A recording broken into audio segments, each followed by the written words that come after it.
the Tower of Babel, when pride reached the heavens. After the great flood, Noah's family began a new chapter. The earth was fresh again, and people began to multiply and spread. But instead of moving outward, they stayed together. In a vast land called Shinar, the people built homes, formed a city, and spoke a single language. One day someone said, "Come, let's make bricks and bake them hard." Then another added, "Let us build a city with a tower that reaches to the heavens."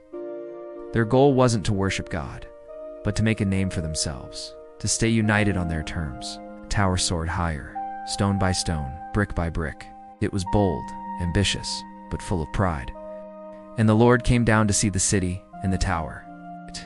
He said, "If they remain one people with one language, nothing they plan will be impossible for them.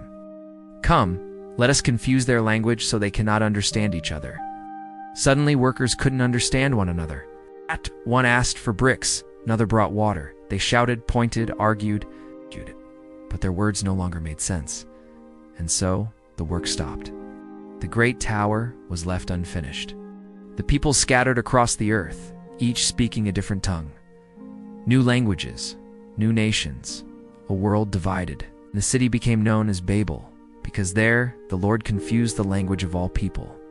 It seemed like the end of a dream, but it was only the beginning of a bigger plan. God was not punishing them to be cruel, but to remind them, He alone is God. He alone deserves glory. And from those scattered people, God would one day call a man named Abram to start a nation that would bless the whole world. The story of Babel teaches us even when humans try to build their own path to heaven, God gently leads us back to His. That is why it was called Babel, because there the Lord confused the language of the whole world. Genesis 11-9. Thank you for watching our 5-part series. Subscribe now to continue the journey. Next stop, the call of Abraham.